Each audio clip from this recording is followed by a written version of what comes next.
Hello students, I am doctor Vinod Kamle. इस chapter में हम लोग अलग अलग टाइप के प्राइवेट सेक्टर ऑर्गेनाइजेशंस के बारे में पढ़ रहे हैं। अभी हम लोग लास्ट जो टाइप है प्राइवेट सेक्टर ऑर्गेनाइजेशन का, उसके बारे में पढ़ने वाले हैं, जिसका नाम है जॉइंट स्टॉक कंपनी। हम लोग जॉइंट स्टॉक कंपनी का मीनिंग, फीचर्स, मेरिट्स और डीमेरिट्स ये सब पढ़ने वाले हैं। इस वीडियो में हम लोग मीनिंग और फीचर के बारे में पढ़ेंगे। So let us start. सबसे पहले जॉइंट स्टॉक कंपनी क्या होता है? तो जॉइंट स्टॉक कंपनी एक वॉलेंट्री एसोसिएशन है। वॉलेंट्री का मतलब क्या होता है कि यहाँ पे कोई भी पर्सन, किसी भी कास्ट का होने दो, किसी भी रिलीजन का होने दो या किसी भी क्रीड का होने दो, यहाँ पे वो पर्सन जो है वो जॉइंट स्टॉक कंपनी का मेंबर बन सकता है। मेंबरशिप के ऊपर कोई भी रिस्ट्रिक्शन होता नहीं है। और एसोसिएशन ऑफ पर्सन का मतलब क्या होता है? एसोसिएशन मतलब कुछ लोग इकट्ठा होते हैं या ग्रुप होता है। और ऐसे ये लोग जो होते हैं वो एक होके जॉइंट स्टॉक कंपनी को कैपिटल प्रोवाइड करते हैं। और उस कैपिटल से जॉइंट स्टॉक कंपनी अपने बिजनेस को चलाती है या कैरी ऑन करती है। ओके। हमने देखा था सोल ट्रेडिंग, पार्टनरशिप या फिर joint in the family business में कैसा होता है कि वहां पे वो लोग अपना सेविंग जो होता था उसमें से कैपिटल लाते थे, या अपने किसी फ्रेंड या रिलेटिव से पैसा बोरो करते थे, या बैंक के पास से लोन लेके वो अपने कैपिटल की अरेंजमेंट करते थे। जॉइंट स्टॉक कंपनी ऐसा नहीं करती। जॉइंट स्टॉक कंपनी क्या करती है? पब्लिक को शेयर बेचती है और पब्लिक से पैसा कलेक्ट करके उससे वो अपना बिजनेस चलाती है। ओके। सो जॉइंट स्टॉक कंपनी को जो कैपिटल की जरूरत पड़ती है उसको हम लोग बोलते हैं शेयर कैपिटल। बिकॉज जैसे मैंने आपको बताया कि शेयर बेच के ये कैपिटल कलेक्ट किया जाता है, तो इसको शेयर कैपिटल बोलते हैं। ये शेयर कैपिटल को जॉइंट स्टॉक कंपनी क्या करती है? स्मॉल स्मॉल यूनिट्स में डिवाइड करती है। मतलब छोटे छोटे हिस्से बनाती है उसकी, और वो छोटे हिस्सों को या वो छोटे यूनिट्स को शेयर बोला जाता है। सो आप लोगों को ये सिचुएशन जो है मैं यहाँ पे ग्राफिकली समझाता हूँ कि सपोज आपकी कंपनी है जिसको 1 लाख रुपीज कैपिटल की जरूरत है। ये मैंने एक छोटा सा एग्जांपल दिया है 1 लाख रुपीज, बिकॉज हमारे अंडरस्टैंडिंग के लिए। अदरवाइज जॉइंट स्टॉक कंपनी को बड़े बड़े अमाउंट की जरूरत पड़ती है। तो यहाँ पे आपको 1 लाख रुपीज की जरूरत है। तो आपने ये 1 लाख को क्या किया? स्मॉल पार्ट्स में डिवाइड किया, छोटे छोटे हिस्सों में डिवाइड किया। तो कंपनी ने देखो कैसे डिवीजन किया है कि कंपनी ने 10,000 शेयर बनाए और एक शेयर का प्राइस जो है 10 रुपया रखा। तो ऐसे कंपनी ने क्या किया? 10,000 शेयर बनाए। एक अगर शेयर कंपनी बेचेगी तो कंपनी को 10 रुपया मिलेगा। ओके। तो इस तरीके से कंपनी क्या करती है? शेयर बेचती है और अपना कैपिटल कलेक्ट करती है। ओके। कुछ लोग जो होते हैं वो एक शेयर परचेस करेंगे, कुछ लोग जो होते हैं वो शायद 50 शेयर परचेस करेंगे, कुछ 500, 1000, जितना जिसको चाहिए उतना वो अपने कैपेसिटी के हिसाब से शेयर परचेस करेगा कंपनी का। और जब वो शेयर परचेस करते हैं तो कंपनी के मेंबर बन जाते हैं। मतलब जिन्होंने भी कंपनी के शेयर परचेस किए उन मेंबर को ही क्या बोला जाता है? Share holder. तो आपने अगर किसी कंपनी का शेयर परचेस किया मतलब वो आपकी कंपनी के क्या हो गए? शेयर होल्डर हो गए। तो इस तरीके से जॉइंट स्टॉक कंपनी क्या करती है? अपने शेयर कैपिटल को स्मॉल पार्ट्स में डिवाइड करती है, और हर एक पार्ट जो होता है उसको शेयर बोला जाता है, जिसको बेच के कंपनी अपना कैपिटल कलेक्ट करती है। ओके। और हर एक जॉइंट स्टॉक कंपनी जो होता है उसको कंपलसरी रजिस्टर करना पड़ता है अंडर इंडियन कंपनी एक्ट 2013। पहले एक्ट जो होता था वो 1956 हुआ करता था, बट बाद में उसमें कुछ चेंजेस आके वो अभी 2013 है। तो हर एक कंपनी को ये एक्ट के अंडर रजिस्टर करवाना पड़ता है, जिसके अंदर कंपनी को कैसे फॉर्म करना है, डायरेक्टर्स या सेक्रेटरी की रिस्पॉन्सिबिलिटीज क्या है, फिर बाद में उनके राइट्स क्या होते हैं, किस तरीके से कंपनी शेयर जो है वो बेच सकते हैं, उसके सारे प्रोविजंस लिखे रहते हैं, उसको कंपनी को फॉलो करना रहता है। तो अगर आपको कोई भी पूछता है what is joint stock company, you should be able to say कि जॉइंट स्टॉक कंपनी एक वॉलेंट्री एसोसिएशन है, जहां पे कंपनी क्या करती है? अपने शेयर कैपिटल को स्मॉल पार्ट्स में डिवाइड करती है, जिनको शेयर बोला जाता है, और ये शेयर बेच के कंपनी अपना कैपिटल कलेक्ट करती है और उससे अपना बिजनेस चलाती है। और जो शेयर परचेज करते हैं उनको हम लोग शेयर होल्डर बोलते हैं, जो कंपनी के मेंबर्स होते हैं। तो this way you should be able to write the meaning of the joint stock company. अभी हम लोग देखते हैं definition of joint stock company. Total 2 definition है। पहला डेफिनेशन जो है वो प्रोफेसर एल एच हैनी इन्होंने दिया हुआ है। वो कहते हैं जॉइंट स्टॉक कंपनी एक वॉलेंट्री एसोसिएशन है ऑफ इंडिविजुअल्स। वॉलेंट्री एसोसिएशन अभी मैंने आपको बताया कि किसी भी कास्ट का, क्रीड का या किसी भी रिलीजन का पर्सन यहाँ पे मेंबर बन सकता है। दूसरी चीज है, जॉइंट स्टॉक कंपनी जो होती है प्रॉफिट के लिए होती है। ऑब्वियसली हमने जितने भी टाइप के प्राइवेट सेक्टर ऑर्गेनाइजेशन देखे उसके अंदर सिर्फ कोऑपरेटिव सोसाइटी ऐसा है बिजनेस जिसके अंदर प्रॉफिट मोटिव नहीं होता है, जहां पे सर्विस मोटिव होता है, मतलब वो सर्विस प्रोवाइड करना चाहते हैं। बाकी सारे जो बिजनेस है वो प्रॉफिट के लिए होते हैं। ओके। बिकॉज बिजनेस का एम ही होता है प्रॉफिट कमाना। तो जॉइंट स्टॉक कंपनी का भी जो एम है वो प्रॉफिट कमाना है। जॉइंट स्टॉक कंपनी क्या करती है? उनका जो कैपिटल है उसको डिवाइड करती है। ओके, डिवाइड करने के बाद में जो हर एक यूनिट होता है उसको शेयर बोला जाता है, और ये शेयर कैसे होते हैं, ट्रांसफरेबल होते हैं, means you can sell the share later on if you want. तो जो मैंने अभी ग्राफिकली सिचुएशन समझाई थी वही है कि कैपिटल को डिवाइड किया जाता है स्मॉल यूनिट्स में, वो यूनिट को शेयर बोला जाता है, और शेयर कैसे होते हैं, ट्रांसफरेबल होते हैं।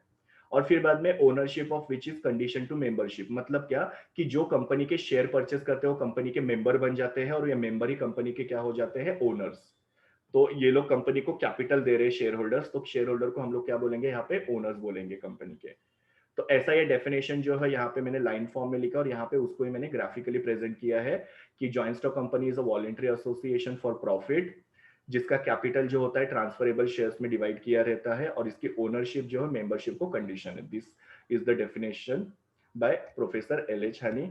दूसरा डेफिनेशन जो है वो कंपनी एक्ट 2013 सेक्शन 2 सबसेक्शन 20 के द्वारा दिया है, जो कहते हैं कि कंपनी जो होती है वो एक इनकॉर्पोरेटेड होती है। इनकॉर्पोरेटेड का मतलब रजिस्टर होती है अंडर कंपनी एक्ट 2013, जो मैंने अभी बताया आप लोगों को इंट्रोडक्शन में, कि जो भी कंपनी कंपनी एक्ट 2013 के अंडर रजिस्टर होती है, या उसके पहले के किसी लॉ के अंडर रजिस्टर होती है, जैसे मैंने आपको बताया था कि पहले 1956 था, तो उसके अंडर भी अगर वो रजिस्टर होती है तो उसको हम लोग क्या बोलेंगे, जॉइंट स्टॉक कंपनी। सो ऐसे ये दो डेफिनेशन है। आप इसमें से कोई भी एक डेफिनेशन याद करके आपके एग्जाम में अगर ये क्वेश्चन आते हैं तो आप लोग उसका आंसर लिख सकते हो। अभी हम लोग स्टार्ट करते हैं features of joint stock company. सबसे पहला वॉलेंट्री एसोसिएशन, मैंने ऑलरेडी ये बताया आपको कि जॉइंट स्टॉक कंपनी एक वॉलेंट्री एसोसिएशन है जहां पे किसी भी कास्ट का, किसी भी क्रीड का या किसी भी रिलीजन का जो पर्सन है वो मेंबर बन सकता है। क्रीड का मतलब क्या होता है, स्किन का कलर, मतलब हम लोग जिसको डार्क स्किन बोलते हैं या फेयर स्किन बोलते हैं, सो दे, तो यहाँ पे किसी भी तरीके से मेंबर्स के बीच में पार्शलिटी नहीं की जाती है। Anybody can become the member of joint stock company. Next, यहाँ पे जो पर्सन्स होते हैं, मेंबर्स होते हैं, वो चाहिए उतने शेयर परचेस कर सकते हैं। मतलब आपको एक शेयर चाहिए तो एक शेयर परचेस करो, आपको 50 चाहिए, 100 चाहिए, 1000 चाहिए, any number of shares you can purchase. आपके कैपेसिटी के ऊपर जितना कंपनी शेयर आपको ऑफर कर रही है उसमें से आप चाहिए उतने शेयर जो हो परचेस कर सकते हैं, कोई भी रिस्ट्रिक्शन होता नहीं है।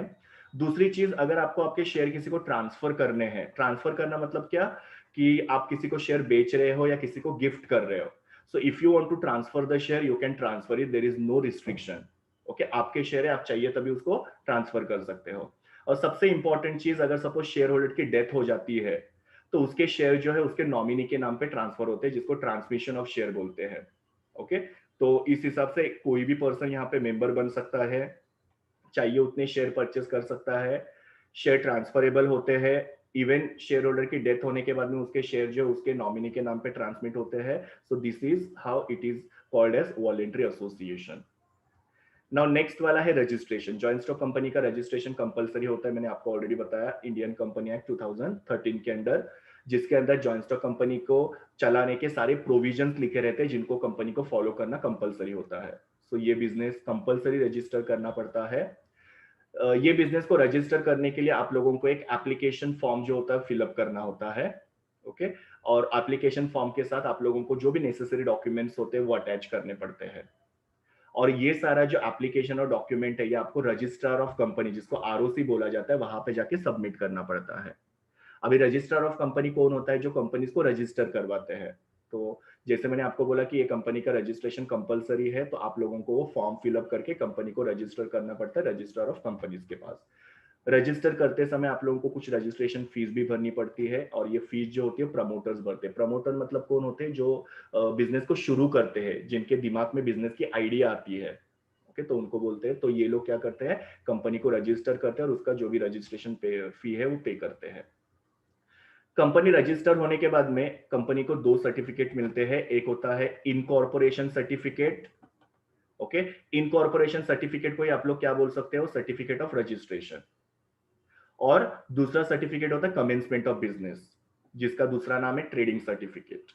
ओके, तो ये दो सर्टिफिकेट मिलना बहुत जरूरी है बिजनेस स्टार्ट करने के लिए। लेकिन यहाँ पे एक कंडीशन होता है कि अगर आपकी प्राइवेट कंपनी है तो इनकॉर्पोरेशन सर्टिफिकेट मिलने के बाद में आप आपका बिजनेस शुरू कर सकते हो।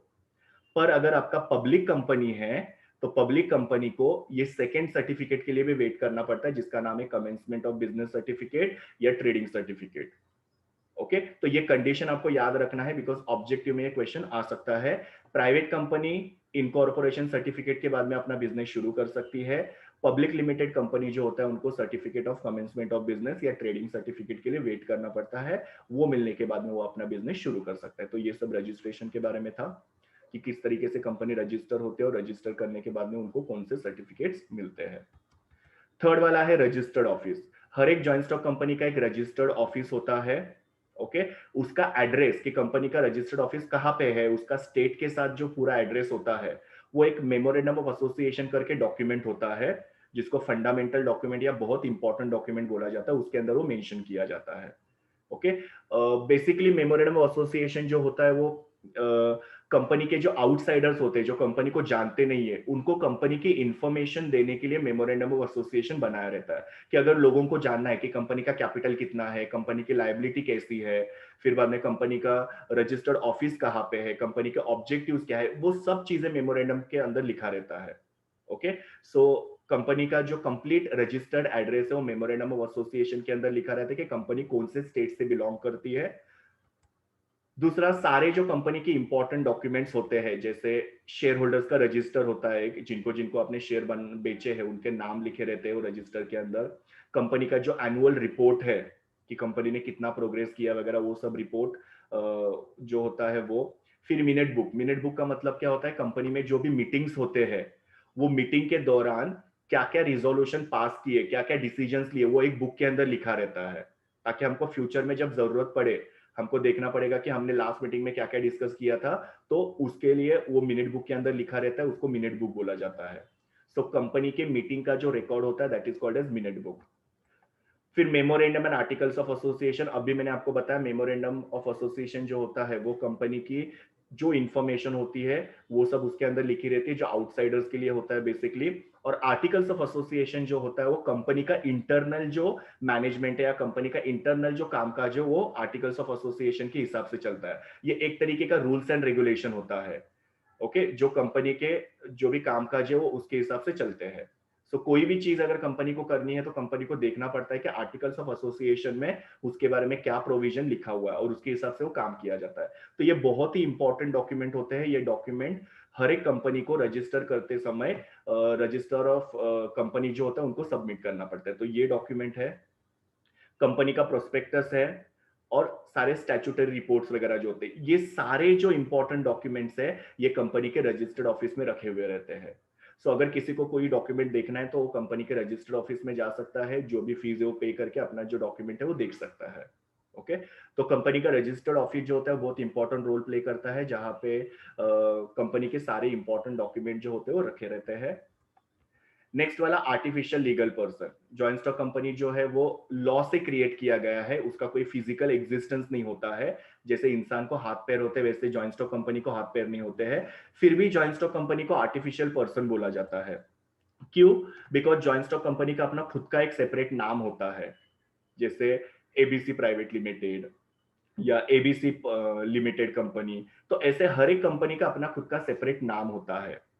सेकेंड चीज, कंपनी का कॉमन सील भी होता है। कॉमन सील का मतलब क्या होता है? स्टैम्प।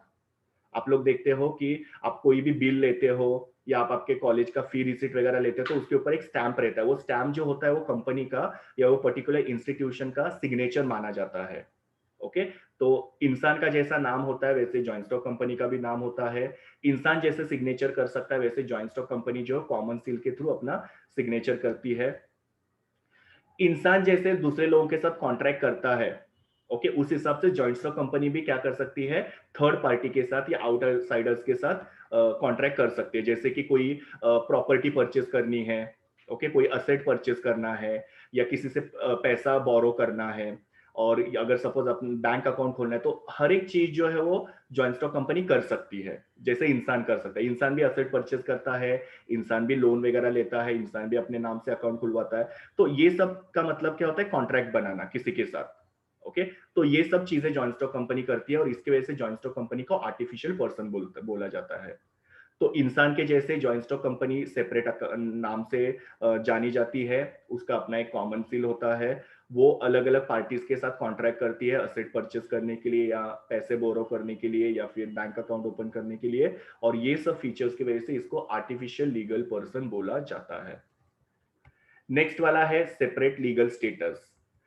अभी तक जो हम लोग बिजनेस देखे थे, जैसे सोल ट्रेडिंग पार्टनरशिप, यहाँ पे क्या होता है, सोल ट्रेडर और उसका बिजनेस या पार्टनर्स और उनका बिजनेस, ये दोनों एक ही माने जाते थे कानूनी नजरों में। लेकिन यहाँ पे जॉइंट स्टॉक कंपनी के अंदर जो कंपनी होती है और शेयर होल्डर जो होते हैं, इनका अपना अपना इंडिपेंडेंट लीगल स्टेटस होता है। ये दोनों जो होते हैं वो अलग अलग माने जाते हैं। इसका मतलब कि कंपनी की लायबिलिटी उसकी खुद की होती है, उसके लिए शेयर होल्डर किसी भी तरीके से लायबल नहीं होता है। मतलब कंपनी के ऊपर कुछ भी कर्जा हुआ तो कंपनी को अपने असेट बेच के वो कर्जे को जो है वो रिकवर करना पड़ेगा। Shareholders will not be responsible for the liabilities of the company और the debts of the company. तो कंपनी की अपनी अलग एक पहचान है या कंपनी एक अलग अस्तित्व होता है और शेयर होल्डर जो होते हैं वो एक अलग अस्तित्व होते हैं। देन कॉमन सील, इसके बारे में मैंने अभी बताया कि ये जो जॉइंट स्टॉक कंपनी होती है वो एक आर्टिफिशियल पर्सन होती है। उसका कोई फिजिकल एक्सिस्टेंस नहीं है इंसान के जैसे, जैसे कोई बॉडी होना या हाथ पैर वगैरह, ऐसा सब नहीं होता है, पर ये आर्टिफिशियल पर्सन है। और इसके लिए इनका एक सिग्नेचर होना बहुत जरूरी है, और वो सिग्नेचर जो होता है वो कॉमन सील के रूप में होता है। ओके। ये जो कॉमन सील है वो एज अ सिग्नेचर यूज किया जाता है या कंसिडर किया जाता है जॉइंट स्टॉक कंपनी का। सिग्नेचर मतलब क्या होता है, ऐसा एक स्टैंप होता है जिसके ऊपर कंपनी का नाम जो एनग्रेव किया रहता है। एनग्रेव करना मतलब कि ऐसे कोरना। ओके। तो कंपनी का नाम लिखा रहता है उसके ऊपर, और वहां पे कंपनी कौन से स्टेट में है उसका लोकेशन लिखा रहता है। जैसे मुंबई है तो मुंबई लिखा जाएगा, या जो भी उसका स्टेट रहेगा या उसका जो भी एरिया रहेगा वो वहां पे मेंशन किया रहता है। So common seal is nothing but जिस जो एक स्टैंप होता है जिसके ऊपर कंपनी का नाम एनग्रेव किया रहता है। और कंपनी की ये बहुत ही इंपॉर्टेंट प्रॉपर्टी होती है, और ये स्टैम्प जो होता है वो कंपनी सेक्रेटरी के पास उनके कस्टडी के अंदर सेफ रहता है। वो कहीं पे भी ऐसे रखा नहीं जा सकता, बिकॉज ये जिस भी डॉक्यूमेंट के ऊपर ये अफिक्स किया जाएगा वो डॉक्यूमेंट जो होता है उसको कभी कभी मिसयूज वगैरह भी किया जा सकता है। तो सेक्रेटरी के पास वो अच्छे से संभाल के रखा जाता है, और सेक्रेटरी को जब भी वो यूज होता में आता है तभी वो सेक्रेटरी उसको यूज करती है। ओके।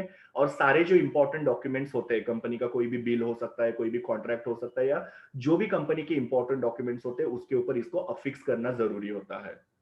ओके। और ये कॉमन सील के साथ साथ दो डायरेक्टर्स और एक सेक्रेटरी की सिग्नेचर होना भी बहुत जरूरी है। तो अगर सपोज कंपनी आपको अपनी कंपनी के शेयर सर्टिफिकेट शेयर परचेस किए तो कंपनी आपको शेयर सर्टिफिकेट देगी। वो शेयर सर्टिफिकेट के ऊपर जब तक कंपनी का स्टैंप नहीं है, जब तक दो डायरेक्टर और सेक्रेटरी की काउंटर सिग्नेचर नहीं है, वो शेयर सर्टिफिकेट वैलिड माना जाएगा नहीं। तो इस हिसाब से कॉमन सील जो होता है वो कंपनी का सिग्नेचर कंसिडर किया जाता है, और जिसको सारे कंपनी के जो इंपॉर्टेंट डॉक्यूमेंट है उसके ऊपर एज अ कंपनी का सिग्नेचर अफिक्स किया जाता है। दूसरा, लिमिटेड लायबिलिटी। नाउ यहाँ पे जो शेयर होल्डर्स होते हैं उनकी लायबिलिटी लिमिटेड होती है up to unpaid value of share. ना up to unpaid value of share के बारे में मैंने आप लोगों को कोऑपरेटिव सोसाइटी के अंदर वगैरह बताया था कि जितना भी मेंबर्स का अनपेड वैल्यू है शेयर्स का, उतना वो लोग जो है वो रीपे करेंगे। उसके अलावा उनको कंपनी की लायबिलिटी से कुछ भी लेना देना नहीं है, या फिर कंपनी की लायबिलिटी के लिए वो अपनी पर्सनल प्रॉपर्टी बेच सकते नहीं है। ओके। जैसे कि सपोज मैंने किसी जॉइंट स्टॉक कंपनी का 10 रुपए का शेयर परचेज किया, उसमें से मैंने 7 रुपीज पे किया। अभी कंपनी के ऊपर बहुत ज्यादा लायबिलिटी हो गई या बहुत ज्यादा डेट हो गए, उसके लिए मैं रिस्पॉन्सिबल नहीं रहूंगा। मेरी रिस्पॉन्सिबिलिटी अभी कितनी है, सिर्फ 3 रुपीज। सो इसके लिए बोला जाता है the liability of the share holder is limited up to the unpaid value of the share. मतलब जितना पैसा आपने नहीं भरा है उतना पैसा आप भर दो and your liability will be over. अगर सपोज मैंने 10 रुपए का शेयर है, पूरा का पूरा 10 रुपए भरा है, कंपनी के ऊपर अगर कोई भी लायबिलिटी या डेट होती है तो उसके लिए मैं बिल्कुल भी रिस्पॉन्सिबल नहीं होगा, बिकॉज मैंने मेरा जो शेयर का वैल्यू पूरा पे किया हुआ है। ओके। तो यहाँ पे इसकी लायबिलिटी जो है वो लिमिटेड होती है। Transferability of share. नाउ यहाँ पे क्या होता है कि कंपनी शेयर बेचती है। मैंने आप लोगों को वो कॉन्सेप्ट पूरा समझा कि कंपनी शेयर कैपिटल को स्मॉल पार्ट्स में डिवाइड करती है और वो मेंबर्स को बेचते हैं, बेचा जाता है लोगों को। अभी यहाँ पे आपको अगर जब भी चाहिए आप आपके शेयर को ट्रांसफर कर सकते हो। ट्रांसफर का मतलब क्या होता है, शेयर को किसी को बेचना या किसी को गिफ्ट देना। ओके। पर यहाँ पे कैसा है कि अगर आपकी पब्लिक लिमिटेड कंपनी है तो आप आपके शेयर को फ्रीली ट्रांसफर कर सकते हो। आपको किसी भी तरीके से कंपनी की परमिशन लेने की जरूरत नहीं पड़ेगी। जब भी आपको चाहिए शेयर बेचो, जब भी आपको चाहिए शेयर को परचेज करो। लेकिन प्राइवेट लिमिटेड कंपनी जो होती है वो उसके शेयर फ्रीली ट्रांसफरेबल नहीं होते हैं। उसके लिए आप लोगों को जो मेंबर्स है उनकी परमिशन लेनी पड़ती है या फिर कुछ फॉर्मेलिटीज होती है वो फुलफिल करनी पड़ती है, तब जाके आप आपके शेयर को ट्रांसफर कर सकते हो। तो ये चीज आप लोग याद रख लो, पब्लिक लिमिटेड कंपनी के शेयर फ्रीली ट्रांसफरेबल होते हैं और प्राइवेट लिमिटेड कंपनी के जो शेयर होते हैं फ्रीली ट्रांसफरेबल होते नहीं है। नेक्स्ट वाला है separation of ownership and management. Now separation का मतलब अलग अलग, ओनरशिप और मैनेजमेंट मतलब आपको पता है कि जो शेयर होल्डर्स होते हैं वो जॉइंट स्टॉक कंपनी के ओनर्स होते हैं, बिकॉज शेयर होल्डर क्या करते हैं, कंपनी को पैसा देते हैं, कैपिटल देते हैं। सो जो कैपिटल देगा वो कंपनी का क्या हो जाएगा, ओनर। ओके, सो शेयर होल्डर जो है वो कंपनी के ओनर्स होते हैं। शेयर होल्डर जो है वो कंपनी का रोज का कामकाज देखने के लिए अपने रिप्रेजेंटेटिव्स को इलेक्ट करते मतलब कि सिलेक्ट करना। जैसे मैंने आपको बताता हूँ कि शेयर होल्डर जो होते हैं वो अलग अलग एरियाज में होते हैं, वो लोग आ नहीं सकते हैं, कंपनी का कामकाज हैंडल नहीं कर सकते हैं, तो कोई ना कोई तो होना चाहिए जो कंपनी का कामकाज हैंडल करेगा डे टू डे का। जैसे फाइनेंस का काम, अकाउंट्स का काम या बाइंग एंड सेलिंग, मार्केटिंग, ये सारे जो काम होते हैं उसको करने के लिए शेयर होल्डर अपने रिप्रेजेंटेटिव सिलेक्ट करते हैं जिनको डायरेक्टर्स बोला जाता है। और डायरेक्टर जो होते हैं वो कंपनी का रोज का जो मैनेजमेंट होता है वो देखते हैं। ओके, और डायरेक्टर जो है वो कंपनी के मैनेजर्स होने के नाते वो लोग क्या करते हैं, प्रोफेशनल मैनेजर्स को अपॉइंट करते हैं जो कंपनी को हैंडल करते हैं, जो भी कंपनी का काम होता है वो हैंडल करते हैं, उसके बदले में उनको सैलरी मिलती है। सो यहाँ पे देखो, कंपनी की ओनरशिप अलग है, मैनेजमेंट अलग है। मतलब कंपनी का ओनर कौन है, शेयर होल्डर, और कंपनी के मैनेजर्स कौन है, डायरेक्टर्स, बिकॉज वो बिजनेस को मैनेज कर रहे हैं। ओके, और शेयर होल्डर कंपनी को कैपिटल दे रहे हैं, तो दे आर द ओनर्स। सो यहाँ पे मैनेजर और ओनर दोनों भी क्या है, सेपरेट है, अलग अलग है। ओके, हम लोग ने सोल ट्रेडिंग और पार्टनरशिप में देखा था कि सोल ट्रेडर ही ओनर है, सोल ट्रेडर ही मैनेजर है, और पार्टनरशिप में भी पार्टनर से ओनर है, पार्टनर से मैनेजर है। यहाँ पे ऐसा नहीं होता, यहाँ पे दोनों भी जो है वो अलग अलग है। एक कैपिटल प्रोवाइड कर रहा है जिनको शेयर होल्डर बोला जाता है, जो कंपनी के ओनर है। एक कंपनी के रोज के कामकाज जो उनको मैनेज कर रहा है, they are the directors. Okay, next one is perpetual succession. Perpetual succession का मतलब होता है लॉन्ग लाइफ। ओके, नाउ यहाँ पे क्या होता है कि जॉइंट स्टॉक कंपनी जो होती है उसका एक अपना लीगल एग्जिस्टेंस होता है। ओके, और इसका जो एग्जिस्टेंस है, एग्जिस्टेंस का मतलब क्या, उसका अस्तित्व या उसकी लाइफ जो होती है वो मेंबर्स के ऊपर डिपेंड नहीं होता है।